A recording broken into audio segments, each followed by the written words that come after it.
Hi everyone, my name is Alexia. I'm going to be refuting that refutation. First of all, Marlos mentioned that generally affluent students are mostly the ones who want to attend college, even with tuition being the way it is, even if they have financial aid and everything like that.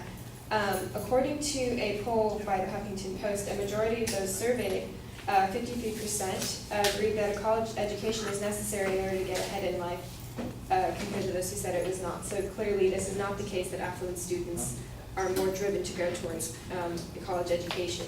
Because, my second point, the benefits of a higher education also extend to unemployment. For those with higher education, the unemployment rate is, in most of the countries that were,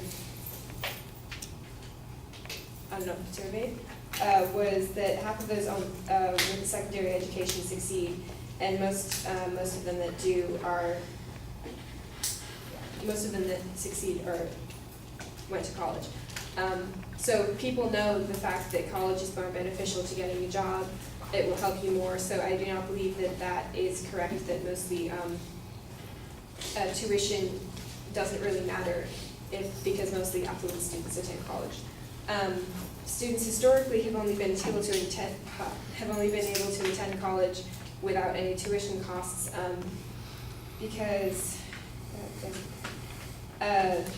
during the Civil War, many colleges were free for students, and then after the Civil War, when they had to kind of reassemble the country, then they had to raise tuition costs again. I kind of, just to reinforce what we said before, high tuition induces debt. According to John Weiner, Amy Heyer, the mother of all problems in higher education today is high tuition at public colleges and universities, which forces students into decades of debt and makes for-profit schools seem like a plausible alternative. The impact of student debt by tuition is not negligible. On the average, tuition charges in four-year public institutions represent 1/4 of the educational costs. So, therefore, the tuition reduction is not enough. Abolition is the key to better higher education in this country. So more than tuition reduction is necessary to substantially increase the stock of college-educated labor. According to Susan Donarski, building the stock of college-educated labor from the Journal of Human Resources.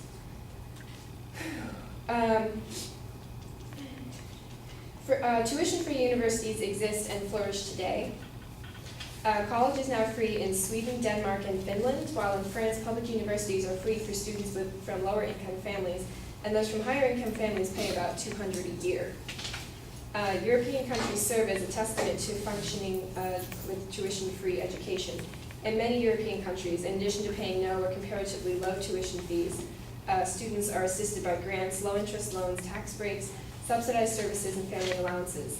Outstanding among these are the Nordic countries that I mentioned before, and Germany and Greece.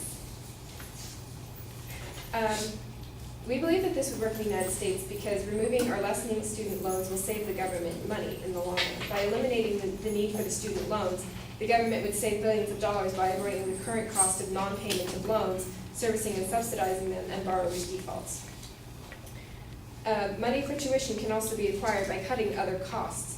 The cost for free public higher education could be reduced by lowering the spending on administration, athletics, housing, dining, amenities, research, and graduate education. Less money on administration saves tuition fees because all faculty would then have time to take on tasks like student advising that are now done by an army of staff, which would result in significant savings for every university. The calculated cost for free public education is merely $62.6 billion. According to the 2012 Department of Education data, that's how much public tuition public colleges collected from undergraduates in 2012 across the United States, which is actually significantly less. They currently spend $69 billion every year poured into the education system without any kind of return on it. If they just spent that money on free education, then we wouldn't have to worry about it as it is today. We also mentioned for-profit colleges. They use federal aid that would be better if we applied it nationally. For-profit colleges can receive up to 90% of their revenue from student federal aid.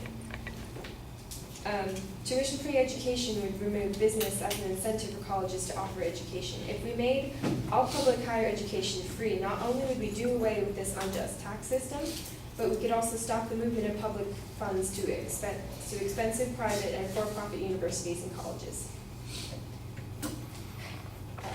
To kind of conclude and wrap up, free education has been considered because of its potential. The concept of 2 years of free access, sort of like community colleges, but completely free, to higher education in the United States has a long history dating back to some of the first public junior colleges established in the early years of this present century. So, kind of like to summarize all of that, there are several reasons why a higher education university should be free. It would cut the costs for the government, it would make the focus on education more substantial, and it would be beneficial for students to, after they get out of college, to pay off their debts. Thank you.